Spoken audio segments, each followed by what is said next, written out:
Olá, tudo bom com vocês? Então, a gente está aqui mais uma vez para estudar um pouco mais uma porção da Palavra de Deus através da nossa EBD Online, projeto que veio para abençoar as nossas vidas nesse tempo. E eu espero que a aula de hoje seja edificante, que acrescente na nossa vida. É muito bom, sempre é bom estudar a Palavra de Deus, né? E a gente agora está participando de uma série chamada Encontros Inesquecíveis com o Mestre. E o tema dessa série é arrependimento. Hoje a gente vai falar de um homem muito interessante e o nome dele é Nicodemos. Esse relato que a gente vai estudar, essa narrativa está lá no livro de João, no Evangelho de João, capítulo 3, versículos de 1 a 21. E eu já posso adiantar que Nicodemos, na minha opinião, ele foi muito feliz no seu posicionamento, porque ele foi uma pessoa que teve coragem de mudar, teve coragem de buscar algo mais, e esse mais, algo mais foi o Senhor. Então eu queria orar nesse momento pedindo a Deus que nos ajude a compreender os segredos da palavra dele, as verdades espirituais da palavra dele. Amém? Vou orar. Senhor, muito obrigada, Deus, por essa oportunidade de conhecer mais o Senhor através da Tua Palavra, através dessa história que foi real, através dessa pessoa que nos ensina algumas coisas. E te pedimos ajuda do Teu Santo Espírito, que nos ajude a compreender a Tua Palavra. Nós precisamos de Ti, Senhor. Obrigado por mais essa oportunidade. Que o Senhor abençoe a todos os envolvidos nesse projeto, Pai. Te peço em nome de Jesus, amém.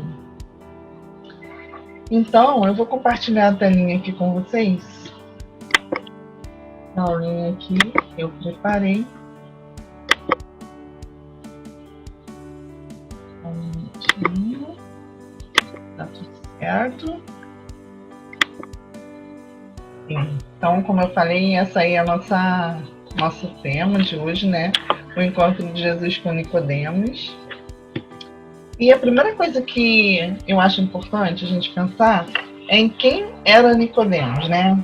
Quem era esse moço? A Bíblia diz no texto que a gente vai ler que ele era fariseu, que ele era também uma autoridade entre os judeus. Então a gente sabe lá da série Discípulos, lembra que a gente estudou alguns discípulos e entre eles tinha discípulos como que se diz, do partido religioso dos fariseus. Não seria parecido talvez com as denominações que a gente tem hoje, mas eu acho que era uma coisa mais separada mesmo, sabe? Aquela coisa do partido religioso. E a gente sabe que os fariseus, eles eram muito estudiosos da lei, muito rígidos nas interpretações e assim, exigiam que se cumprisse todos os detalhes da lei. Eles eram tipo os certinhos, os politicamente corretos em termos da religião judaica. Assim eles eram e assim eles se consideravam e eles achavam isso muito bom. E a autoridade entre os judeus, porque Nicodemos provavelmente fazia parte do Sinédrio, que era um grupo de aproximadamente 70 homens só. E esse grupo eles eram mestres, eles ensinavam a outros, eles eram respeitados, né, dentro da comunidade religiosa, dentro do povo judeu. Esse cara, então, a gente pode dizer que ele tinha essas credenciais, né? Ele era tipo VIP. Se alguém, né, nunca teve a curiosidade de saber o que significa VIP, o V, o I e o P, quando se fala VIP hoje a gente sabe, uma pessoa importante, mas é do inglês, Very Important Person, pessoa muito importante. Então por isso que se fala, se você é um convidado VIP, você é uma pessoa muito importante para estar naquela ocasião. E o Nicodemos era um cara assim, ele era VIP, né? Ele tinha altas credenciais no meio do povo judeu. E aí, entre os fariseus em geral, o que será que eles pensavam entre os fariseus, os doutores da lei, que ele pertencia também a essa categoria? O que será que eles pensavam sobre Jesus? Esse texto aí, lá em João 7, a gente avança um pouquinho, de João 3 para João 7, mostra o que tinha no coração dos fariseus, na mente dos fariseus em relação a Jesus. Diz assim, ó: finalmente os guardas do templo voltaram aos chefes dos sacerdotes e aos fariseus, os quais lhe perguntaram: por que vocês não o trouxeram? A resposta foi: ninguém jamais falou da maneira como esse homem fala. Os guardas disseram isso. Será que vocês também foram enganados? Perguntaram os fariseus. Por acaso alguém das autoridades ou dos fariseus creu nele? Não, mas essa ralé que nada entende da lei é maldita. Nicodemos, que era um deles, que antes tinha procurado Jesus, lá em João 3, que é o texto que a gente vai estudar, perguntou-lhes: a nossa lei condena alguém sem primeiro ouvi-lo para saber o que ele está fazendo? E eles responderam: você também é da Galiléia, Nicodemos? Verifique e descobrirá que da Galiléia não surge profeta. Ou seja, eles já tinham um conceito formado sobre Jesus, que ele não era nem profeta, muito menos filho de Deus, né? Isso aí para eles era uma coisa absurda. Mas eles não queriam considerar Jesus nem como profeta e tinham esse preconceito. Não adianta, a gente não quer nem ouvir, a gente não quer conhecer, a gente não quer saber quem ele é. Ok. Mas Nicodemos, diferentemente deles, deixa eu pegar a Bíblia aqui, porque eu pulei o versículo 1. O nosso texto começa em João 3:1. E eu vou ler o versículo 1, que eu coloquei aqui a partir do versículo 2. Então, só um minutinho. Em João 3:1 tem essa introdução, né? Que a gente acabou falando um pouquinho já. Havia um fariseu chamado Nicodemos, uma autoridade entre os judeus. Ele veio a Jesus à noite e disse: Mestre, sabemos que ensinas da parte de Deus, pois ninguém pode realizar os sinais miraculosos que estás fazendo se Deus não estiver com ele. Então, Nicodemos, diferentemente dos outros fariseus do grupo ao qual ele pertencia, ele quis conhecer Jesus mais de perto. Ele quis chegar até Jesus e saber quem era ele, como que ele realizava aquelas coisas, aqueles sinais, né? Sinais miraculosos, como está escrito aí no versículo. Então eu te pergunto, por que será que Nicodemos procurou Jesus, né? Por que será que ele teve essa curiosidade, esse interesse? Foi um encontro intencional. Ele procurou Jesus. Diferente lá da mulher samaritana, que foi casual, né? Nada é casual quando a gente fala de Jesus, quando a gente fala do reino de Deus. Mas para aquela mulher, ela não sabia que ela ia encontrar Jesus lá no poço, né? Mas Nicodemos, ele foi até Jesus. Foi algo intencional. Então, pesquisando um pouquinho, eu fui ver que lá no capítulo anterior, em João 2, acontecem algumas coisas. Jesus vai ao templo, aquela figura que as pessoas, os que frequentavam o templo principalmente, achavam ele esquisito, enganador, mentiroso. E de repente ele com um chicote começa a derrubar todo aquilo que estava acontecendo ali, que ele considerava errado, aquele comércio dentro do templo. As pessoas estavam mais preocupadas em vender e comprar do que em adorar. E isso tudo ele despertou nele, né, naquele momento, uma ira, digamos assim, uma ira santa. E ele fez a purificação, né, ali no templo, através desse gesto, de derrubar tudo, derrubar aquelas bancas, os bichinhos voaram, enfim. E Nicodemos, provavelmente, ele estava ali. E ele viu. E simplesmente não aconteceu nada com Jesus. Jesus foi embora e não aconteceu nada. Você acha que aquilo não intrigou Nicodemos? Com certeza intrigou.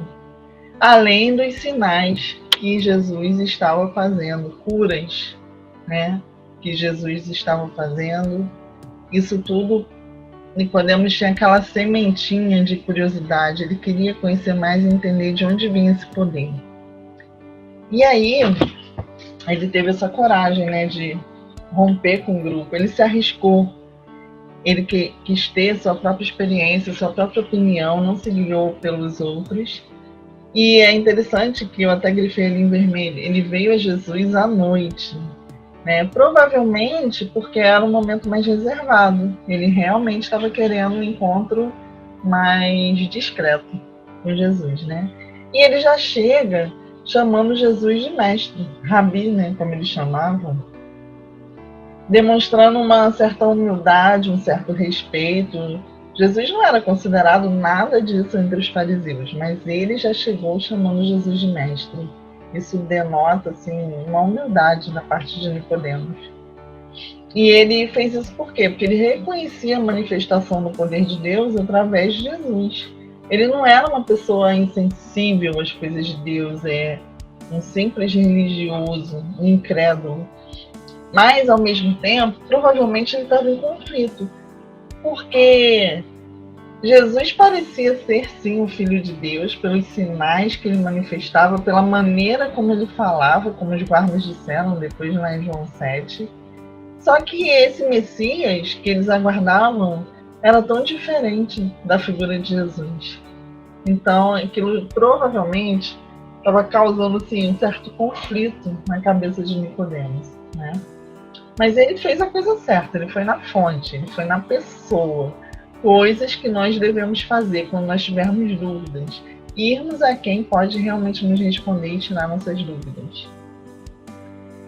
E aí, ele fala assim com Jesus. Ele falou, né? Aí, lá no versículo 2 ele já falou: Mestre, sabemos que ensinamos da parte de Deus, porque ninguém poderia fazer isso se Deus não estiver com ele. Ele fez uma afirmação, ele não fez uma pergunta para Jesus. Aí Jesus, ele responde. Responde o quê, se ele não perguntou nada, né? Mas na verdade Jesus já conhecia, né, aquilo que estava no coração e na mente de Nicodemos. Então Jesus respondeu aquilo que não foi perguntado, não foi verbalizado, mas ele sabia que Nicodemos tinha questionamentos. E aí Jesus fala. Em resposta, o texto diz, Jesus declarou: digo-lhe a verdade, ninguém pode ver o reino de Deus se não nascer de novo. Perguntou Nicodemos: como alguém pode nascer sendo velho? É claro que não pode entrar pela segunda vez no ventre de sua mãe e renascer. Ou seja, rolou um papo cabeça ali, né? Sabe aquelas pessoas que têm um jeito de falar um pouco diferente do que a gente está acostumado, que quando a pessoa fala, você tem que, tipo, repete aí para eu processar. Tem gente que é assim, né? Quando usa uma linguagem um pouco diferente do que a gente está acostumado, a gente precisa prestar um pouco mais de atenção para processar a informação, né? Opa, peraí. E aí, o que eu acho interessante é que Nicodemos, apesar do papo ser cabeça, ser um papo um pouco diferente daquilo que ele está acostumado, eu creio que ele não entendeu, é tanto que ele fala, como que alguém pode nascer, né? Ele não recua, não, ele pergunta isso, tem coragem de falar com Jesus e falar, ué, como assim nascer de novo sendo velha? Não dá, né? Coisa que às vezes a gente faz, né? Quando alguém diz uma coisa que a gente não compreende muito, a gente, tipo, faz aquela cara assim, aquele risinho amarelo. Tipo, vou ficar quieto, não vou perguntar não, vou ficar sem entender mesmo, né? Isso não é muito bom. E aí Jesus continua. Digo-lhe a verdade, ninguém pode entrar no reino de Deus se não nascer da água e do Espírito. O que nasce da carne é carne, mas o que nasce do Espírito é Espírito. Não se surpreenda pelo fato de eu ter dito é necessário que vocês nasçam de novo. O vento sopra onde quer, você o escuta, mas não pode dizer de onde vem e nem para onde vai. Assim acontece com todos os nascidos do Espírito. Tipo assim, se o papo estava cabeça antes, agora então filosofou, né, na cabeça de Nicodemos, ele deve ter falado, que é isso? Enfim. E aí Nicodemos falou, como é que pode ser isso? Ele insistiu. Aí Jesus falou assim, Jesus deu aquela espetadinha, né? Mas você não é mestre em Israel? Como assim não entende essas coisas? Você não fez mestrado em divindade, doutorado? Você já estudou pra caramba, Nicodemos. Não sabe isso? Lógico que Jesus quis dizer para ele que tinha coisas além, né? Jesus viu em Nicodemos uma sede, uma fome de aprender, além daquilo que ele já tinha estudado na academia, digamos assim, o estudo convencional, né? E além dos títulos, Nicodemos queria algo mais. E Jesus viu isso. E aí Jesus continua: asseguro-lhe que nós falamos do que conhecemos e testemunhamos do que vimos, mas mesmo assim vocês não aceitam o nosso testemunho. Eu lhes falei de coisas terrenas e vocês não creram. Como crerão se eu lhes falar de coisas celestiais? Então, eu vejo assim que o diálogo foi denso, né? O alimento ali não foi leitinho, não, foi alimento sólido. E Jesus, ele sempre quer nos levar para um nível mais alto, né? Ele quer que a gente saia daquele ensinamento superficial, da média de todo mundo. Ah, eu já estou aqui, todo mundo é igual a mim. Para que eu vou querer saber mais, né? Às vezes isso é inconsciente na nossa mente. A gente se acomoda porque a gente já está confortável ali, a gente já se assentou e está tranquilo. Mas quando se trata de reino de Deus, a gente precisa sempre querer mergulhar mais fundo, né? Eu lembrei daquele texto lá em Ezequiel, que está aqui, Ezequiel no capítulo 47, que fala sobre as águas que saíam do templo, né? O profeta viu aquelas águas e elas começavam rasinhas, molhavam só os tornozelos, depois elas foram subindo, subindo, subindo, de forma que a pessoa tinha que nadar. Não dava mais para ficar em pé naquelas águas, só dava para nadar. E assim é o rio de Deus, né? O rio do conhecimento de Deus. Eu li um livro do pastor Jardel há um tempo atrás que falava sobre esse rio de Deus. E era exatamente isso. A gente precisa ter essa vontade. Primeiramente, ter essa vontade, ter esse desejo de conhecer mais as coisas de Deus, sair da superficialidade. É muito bom molhar o pé, mas dar um mergulho e molhar todo o corpo, molhar a cabeça é muito mais gostoso, né? Então tem gente que fica só na margem, tem gente que só molha o pé, tem gente que só toma banho, vai na praia e só fica na espuminha, né? Então a gente precisa querer mergulhar mais, né? E aí eu coloquei essa pergunta: como que a gente está? A gente está satisfeito com aquilo que a gente já conhece de Deus? Ou queremos mais? Eu ouso dizer que não há ser humano que já conheça o suficiente de Deus. Não há. Nós sempre teremos mais a aprender, porque Deus é eterno, Deus é infinito, então nunca vai esgotar o conhecimento de Deus. A gente só precisa desejar, a gente só precisa ter essa sede. No caso de Nicodemos, por exemplo, ele podia não se importar com Jesus, podia considerar ele um nada, como a maioria considerava. Ele poderia não ir até Jesus e ficar, de repente, conjecturando, falando com outras pessoas. Será que ele faz isso como aí? Disseram até que era demônio e tal, e, enfim, pessoas que não iam conseguir respondê-lo. Ele poderia ficar com esses questionamentos todos para ele, não falar nada com Jesus. E poderia também, quando Jesus respondeu a ele, ficar sem entender, falar assim: ah, tá bom, valeu. Mas não, ele tinha uma inquietação, né? Botei até o apelido dele aqui, ó, Nico. Tudo que Nico tinha não preencheu. Toda a sabedoria que ele tinha até aquele momento não o preencheu. Sabedoria, posição, ele queria mais. Isso me ensina muito, acho isso maravilhoso. Então, gente, Jesus fala de verdades espirituais para Nicodemos, que ele não entende, em princípio, apesar de ser considerado mestre, estudioso das Escrituras. Isso não ajudou tanto ele nesse momento. Ele conhecia a letra, né? Ele conhecia as Escrituras, os textos, os manuscritos, enfim. Mas ele não alcançou espiritualmente aquilo que Jesus falou naquele momento. Que foram, botei aqui resumido, né? Algumas coisas que naquele texto eu destaquei: entrar no reino de Deus, nascer da água e do Espírito, nascer da carne, nascer do Espírito, nascer de novo, um vento que tem vontade própria. O que Jesus estava querendo dizer com isso, né? que isso tinha a ver com o que Nicodemos falou para Jesus lá na frente, né? Parecia um papo assim, sem pé nem cabeça. E a gente vê claramente aqui que Jesus, com esse diálogo, ele nos introduz, né, nos dá essa doutrina, esse ensinamento do novo nascimento, que é a essência do cristianismo, né? Eu diria que é um pré-requisito para nós entrarmos no reino de Deus. E até essa questão de reino, né? Eles tinham lá, os judeus tinham a terra deles, eles estavam sendo oprimidos pela presença dos romanos, e o que eles queriam era essa libertação, um reino terreno. E aí Jesus chega e fala de reino de Deus, né? Então tudo isso aí talvez fosse muito novo para Nicodemos, apesar de tantas coisas que ele sabia, né? E em relação a essa doutrina do novo nascimento, nesse pré-requisito para nós entrarmos no reino de Deus, o que isso significa para a gente na prática? Todo mundo que está ouvindo, está vendo essa aula, eu tenho certeza que já ouviu essa expressão.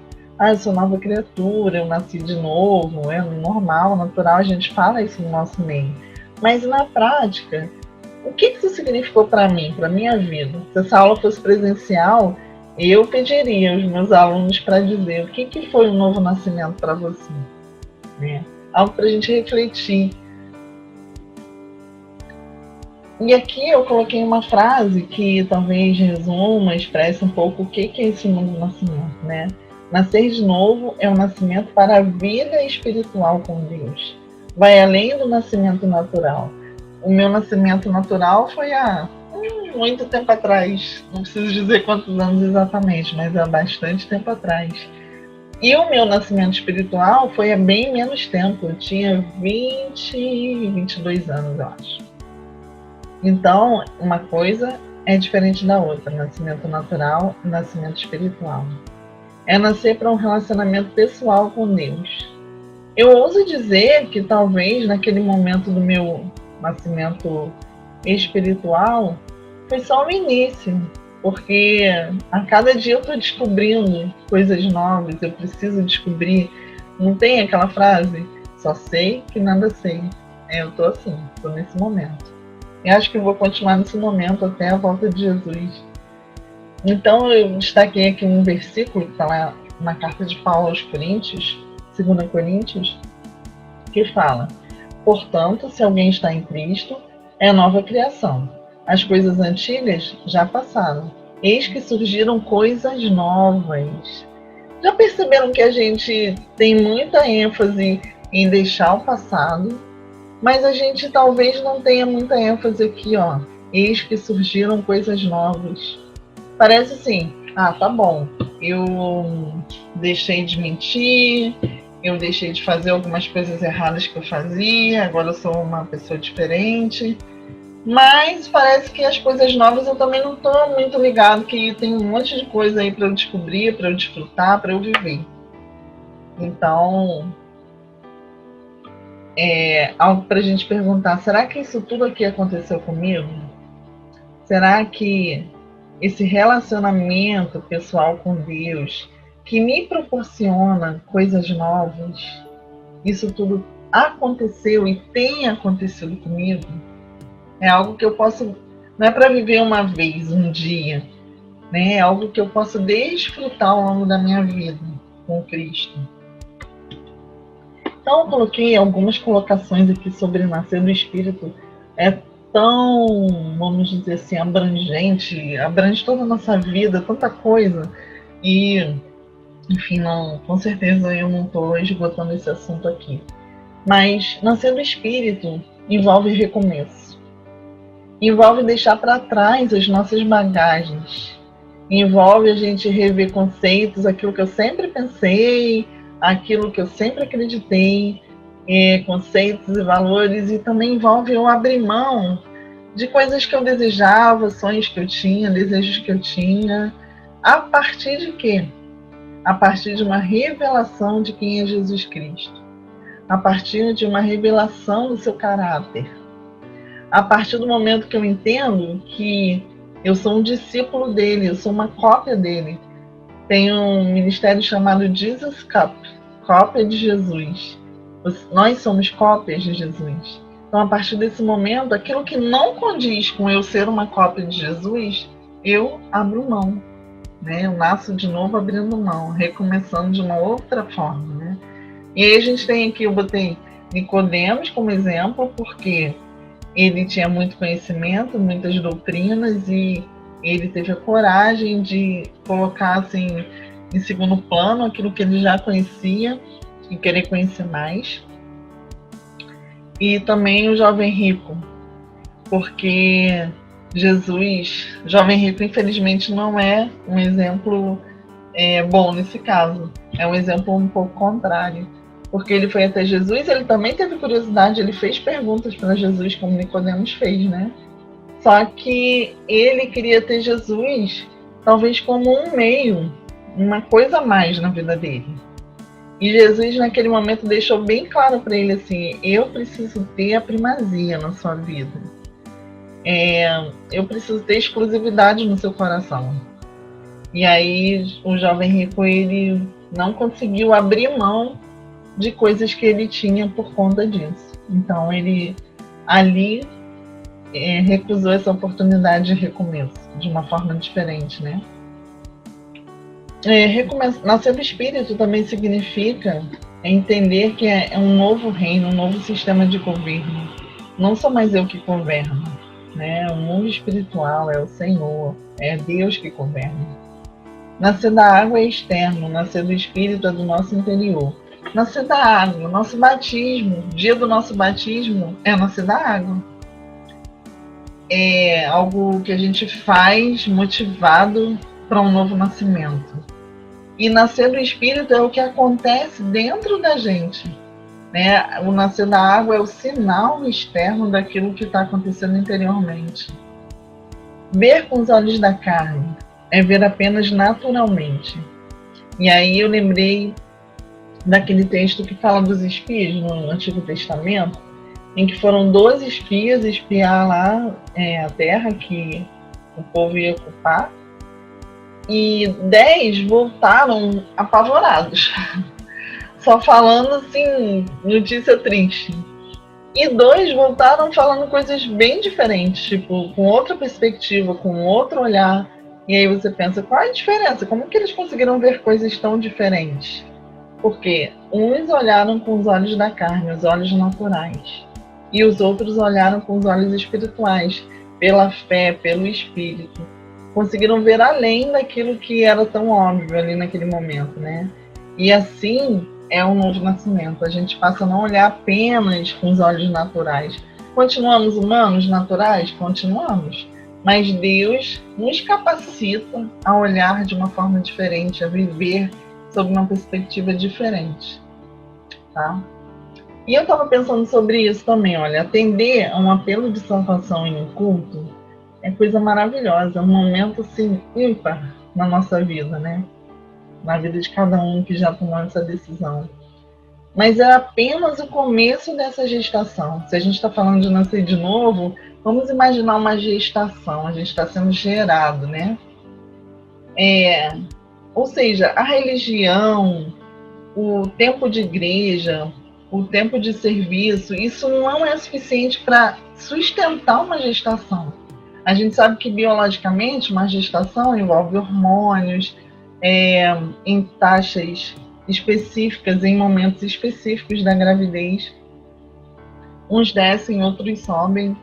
Então, é como se algumas coisas fossem necessárias para sustentar uma gestação. Sem esses hormônios nas taxas ideais, a gestação não prossegue com sucesso.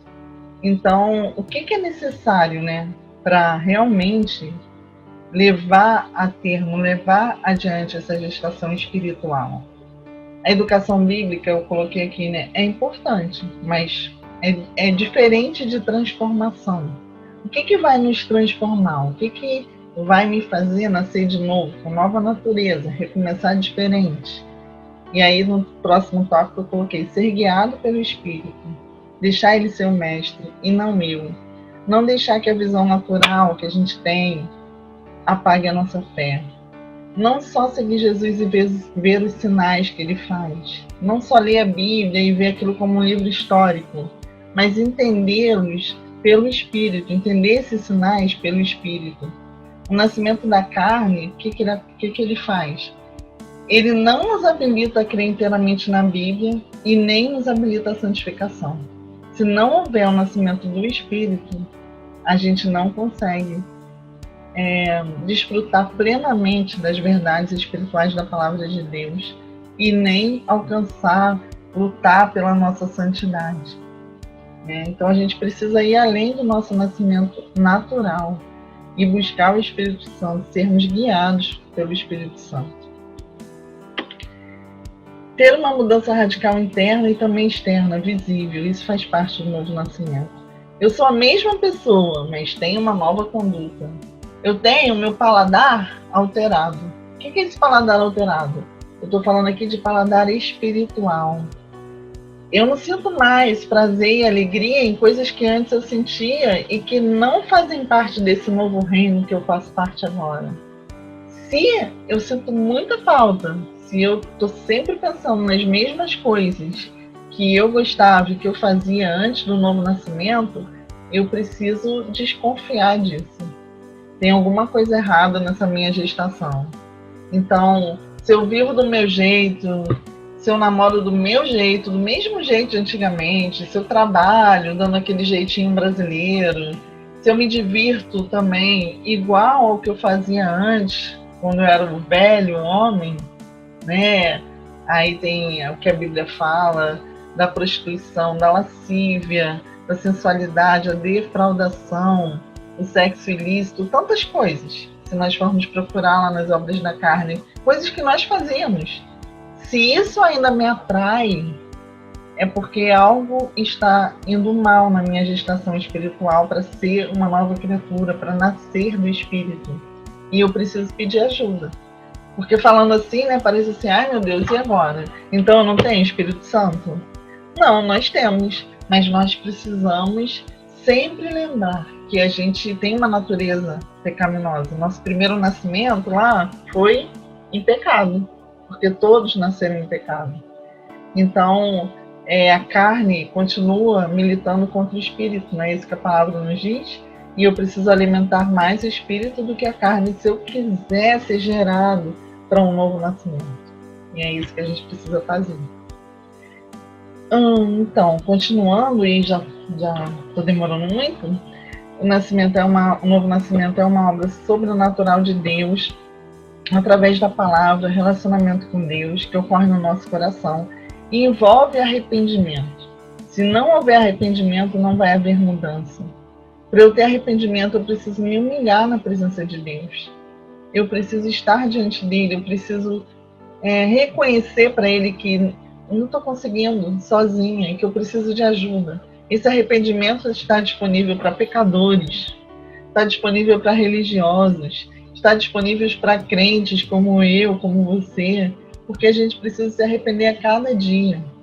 É preciso coragem, não importa o meu cargo, o meu tempo de igreja, eu preciso parar, olhar para dentro e olhar para Jesus e seu caráter, sua santidade, como num espelho, e ver, assim, me comparar com ele. O nosso padrão é ele. Sabia que muitas vezes a gente coloca como padrão algo muito menos do que ele?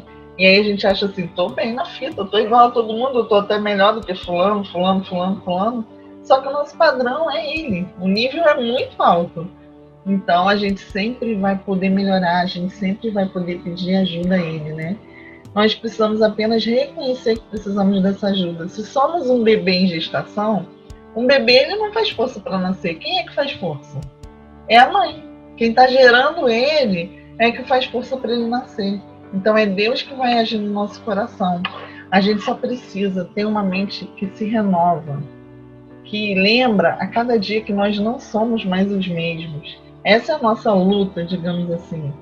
Sem o novo nascimento não vai ter salvação, não vai ter vida eterna, não nos enganemos. Como que eu vou renovar minha mente, Silvia? Transformai-vos pela renovação da vossa mente, está lá em Romanos, através da palavra, através da oração, através do contato com Deus. Eu preciso ter contato com Deus. Eu queria só ressaltar aqui nesse slide que, devido a essa atitude tão preciosa que Nicodemos teve de ir até Jesus, ele teve a oportunidade, isso eu ainda não tinha percebido antes de parar para estudar esse texto, de ouvir um dos textos mais maravilhosos, mais importantes, se a gente pode dizer isso, da Bíblia, que é João 3,16. Então Jesus declarou para Nicodemos esse versículo que todos nós conhecemos, que nós aprendemos logo assim, né, que a gente passa a ter contato com a Bíblia, porque é um versículo central, digamos, que resume a Bíblia, a mensagem da Bíblia, né? Porque Deus amou o mundo de tal maneira que deu seu Filho unigênito para que todo aquele que nele crê não pereça, mas tenha vida eterna. Foi para Nicodemos que Jesus declarou esse tesouro. E é muito maravilhoso isso, esse privilégio que Nicodemos teve, né? E eu também queria dizer assim, ó, é melhor ser um discípulo simples que compreende as coisas espirituais do que um mestre das escrituras sem discernimento espiritual. Para a gente refletir, e eu vou encerrar, é algo que nós podemos fazer e devemos fazer individualmente. Eu queria que você pensasse em casa, né? Como é que foi seu primeiro encontro com o mestre? Como que foi aquele dia que vocês tiveram aquela conversa, que você ouviu a voz dele e que você foi impactado? Você nasceu já do Espírito? Como que está a sua gestação no Espírito? O seu paladar mudou? Paladar para as coisas do mundo? Você deixou de amar certas coisas e passou a amar as coisas do reino de Deus? O encontro que você teve com o mestre, ele te impacta até o dia de hoje? Mesmo que ele já tenha ocorrido há muito tempo? Ou essa memória está apagada, sabe? Daquela coisa pálida, sem cor? E como que você se mantém em constante renovação espiritual? Esse é o nosso desafio. A cada dia, falar para o Senhor, eu preciso de ajuda. Eu preciso continuar mudando, porque ainda falta muito para eu atingir a estatura de varão perfeito. O Espírito Santo, nosso mestre, nosso ajudador, né? Jesus fala dele, fala do vento que simboliza o Espírito nesse texto. Eu nem vou entrar nisso, porque teria que ter mais tempo, né? É tão rico esse conteúdo. Mas eu separei esse versículo que está lá na primeira carta de Paulo aos Coríntios, capítulo 2, versículo 14, que fala: quem não tem o Espírito não entende, não aceita as coisas que vêm do Espírito de Deus, pois lhes são loucura, e não é capaz de entendê-las, porque elas são discernidas espiritualmente. E aí talvez você me diga, Silvia, isso aí é para não crente, não tem o Espírito. Realmente, todos nós temos o Espírito. No momento que nós recebemos Jesus, recebemos também o selo do Espírito. Mas será que esse Espírito está podendo nos preencher inteiramente? Ou será que ele está ocupando assim, ó, só a pontinha do meu dedinho mindinho? Porque ele não me invade, ele me respeita. E aí eu preciso dar espaço para ele atuar, né? Então, é algo para a gente refletir. Quanto de lugar eu estou dando para o Espírito Santo? E é isso que eu queria compartilhar com vocês. Me desculpe se falhei, deixei muitas coisas passarem, mas é tanta coisa que a gente fala, já passei do tempo, a gente vai se empolgando. E espero que possamos completar isso no nosso coração através da nossa vida devocional. Eu peço ajuda ao Senhor, porque eu preciso aprender muito mais e melhorar muito mais. A minha gestação está acontecendo. A sua gestação está acontecendo e ela vai se completar no Senhor. Tá bom? Amo vocês. Um beijo.